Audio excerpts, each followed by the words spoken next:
Plymouth, one of Michigan's oldest established towns, and people that live here love it here. This video has you covered if you're making a move to Metro Detroit, and Plymouth is on the consideration list. In this video, we're going to cover all the things you're going to want to know about Plymouth before making the jump, including the history of the city, proximity to important areas you're probably going to be commuting to, crime rate, schools, taxes, shopping, because we all need groceries, and what makes Plymouth uniquely Plymouth. My name is Mike Perretta, local real estate agent here in Metro Detroit. We make fun videos about Metro Detroit and finance and Star Wars and all kinds of things. Subscribe because we drop new content every week, and here we go. All right, let's dive into the history of Plymouth first. Plymouth's beginning dates all the way back to 1825 when the land was first settled, and it was then incorporated in 1867 and finally voted to become a city on May 20th, 1932. Surprisingly, it went through 3 or 4 names before we got to it, but it landed on the name Plymouth, inspired by the area's settlers from Plymouth, Massachusetts. Plymouth back then was considered a super township comprised of the areas now known as Plymouth, Plymouth Township, Canton, and Northville. It was a big area. In 1871, George Starkweather, the first child born to settlers in Pleasant Plymouth Township, recognized the importance of a railroad to the community and decided that the North Village of Plymouth would become the new center of town. He built a new packing store, or grocery store as they're called now, on the corner of Liberty and Starkweather and opened a road through his property for other new stores to locate. This area is now presently known as Old Village or Lower Town. The Plymouth Railroad Station was built in 1871 by the Pere Marquis Railroad, the only place in Michigan where railroad tracks go in all 4 directions, bringing in goods and services from points east, west, north, and south through the Plymouth community, and Plymouth was now a thing. In 1882, Daisy Manufacturing Company was started in Plymouth and remained all the way to 1958. A lot of lifelong residents of Plymouth remember the company as it employed their parents or grandparents for about 70 years. It was originally built as a windmill manufacturing company and made a side product to give to farmers on the purchase of equipment, a BB gun. Later known as the Daisy BB gun, it got so popular in time it replaced almost everything else they manufactured and became a nationwide sensation. In 1958, they sadly relocated the company to Rogers, Arkansas, and in 2003, the building was converted into the Daisy Square condos. And more recently, Money Magazine named Plymouth the 28th best place to live in the United States. Okay, now let's dive into Plymouth's exact location. There's the city of Plymouth, which is 2 miles wide, and Plymouth Township, which is 15 square miles, and they're right next to each other and are both western suburbs of Detroit, ideally located between Detroit and Ann Arbor in Wayne County. A lot of people I've worked with to help find a home choose Plymouth because one spouse commutes to Detroit for work and the other spouse commutes to Ann Arbor, and is a great middle ground. It's about 16 miles or a 25-minute commute to Ann Arbor, home of the University of Michigan, and about 26 miles west of downtown Detroit, and it's only 17 miles from downtown Plymouth to Detroit Metro Airport. Plymouth has a population of 9,308 and is the 211th most populated city in the state of Michigan out of its 1,520 cities. Now, Plymouth Township actually surrounds the city of Plymouth, which stretches over a larger area of 16 miles and has a population of 23,500. The city of Plymouth and Plymouth Township are both run separately. The main difference between the two is how they feel. The city of Plymouth has a very Norman Rockwell feel with the downtown, the Penn Theater on the north end of downtown, Kellogg Park in the middle, and restaurants that line Kellogg Park on the west and south side. It reminds me of Hill Valley from the 1950s part of Back to the Future, sans the clock tower because there's no clock tower.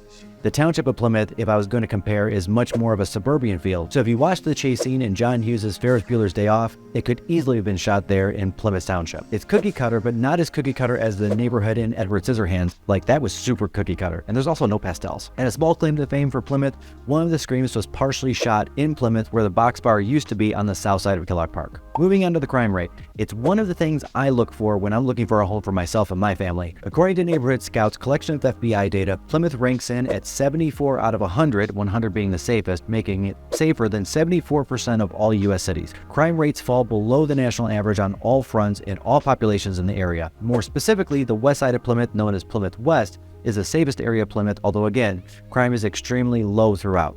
We'll add in the links to the descriptions for each one of these so you can zero in on the area of Plymouth that you are looking in. Now let's move on to the school system and education Plymouth offers. Because Canton is so close by, Plymouth shares its school district with Canton, known as the Plymouth Canton Community Schools. According to niche.com, Plymouth Canton schools are highly rated, with 23 schools teaching over 16,000 students grade pre-K and K through 12. There's a student-to-teacher ratio of 22:1 and is ranked 37th best places to teach in all of Michigan. Plymouth Canton schools rank number 37 of 557 in all of Michigan and number 14 for student athletics in Michigan. They've got about a 90% graduation rate, with most of its alumni heading to U of M, MSU, Western, or Eastern Michigan universities. As far as diversity goes within the communities, niche.com ranks at number 100 of Michigan with a B+ rating. Greatschools.org ranks the Plymouth Canton School District an 8 out of 10, and U.S. News ranks all 3 high schools in the district 25, 35, and 36 respectively in Michigan, with some of the highest college readiness rates in Michigan. School Digger ranks Plymouth Canton Schools 38 out of the 544 districts in Michigan, and Public School Review rates all 3 high schools that serve the district a 10 out of 10. Moving on to Plymouth, according to the U.S. Census Bureau, the average income rate for households in Plymouth is $96,000 for individuals compared to the Michigan household income of $63,000, and that's not too bad. With that being said, the top 6 employers or business are Burroughs, Reese, Adient US LLC, Fernhofer USA, Plastipac, and Hella Corporate Center USA. Further, the average commute to work in Plymouth is 24.5 minutes long compared to the 26.6 minute commute that people average nationwide. All right, now let's move on to housing, which is super fun, and taxes, which is not so fun. Housing is one of the largest components of the cost of living here in Plymouth. The average home value in Plymouth is about $428,000, give or take, which is higher than the national average. However, there are a range of homes and price points available, with homes selling well above the median and some selling way far below it. The cost of living in Plymouth is higher than the national average, but it's also lower than the cost of nearby cities like Ann Arbor and Birmingham. The housing market in Plymouth is diverse, with options ranging from historic homes to newer construction, and there are a variety of neighborhoods to choose from, each with its own character and amenities. The most expensive home to sell in 2022 in Plymouth was near downtown at 1292 Penniman, at 3,158 square feet or $459 per square foot. Property tax millage rates in Plymouth will be different depending on if you're in the city or you're in the township. The city is much higher at 42.96 mils, and the township is lower at 32.94 mils. So how does that work? I'm going to give you a very basic example.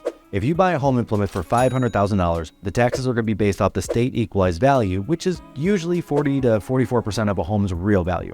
In this case, let's use 50% just for easy math. So that's $250,000. Chop off the last 3 zeros, and we have the number $250,000. Now take that and multiply it against the millage rate of either 32 or 42, depending if it's a city or the township.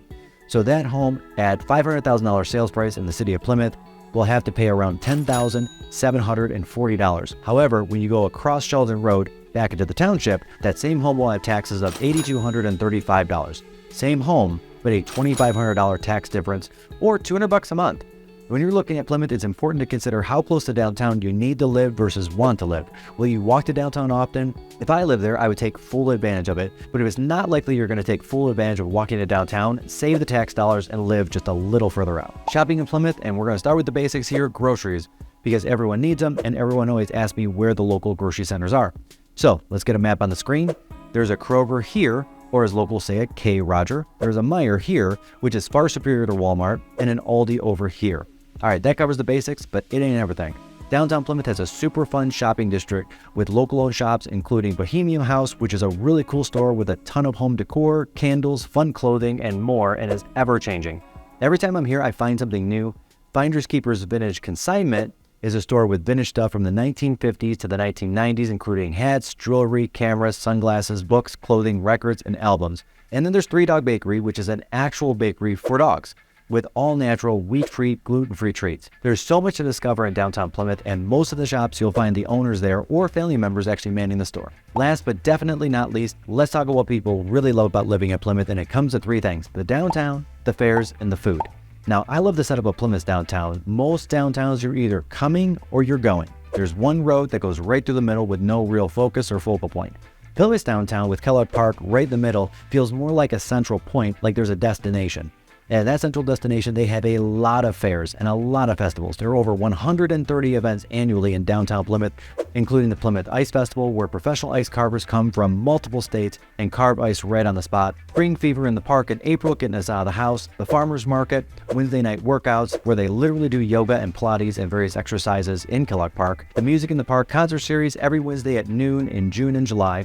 The 4th of July Parade, the Plymouth Fall Festival, Scarecrows in the Park, where businesses create and dress up scarecrows, and so much more. In our next video, we're going to highlight some of the amazing restaurants in Plymouth, so stay tuned for that. My name is Mike Pern, a local real estate agent here in Southeast Michigan, and I'd be honored to get the call to help you find your home in Plymouth or the surrounding areas. Let me know any way I can help. Thank you again, and see you on the next video.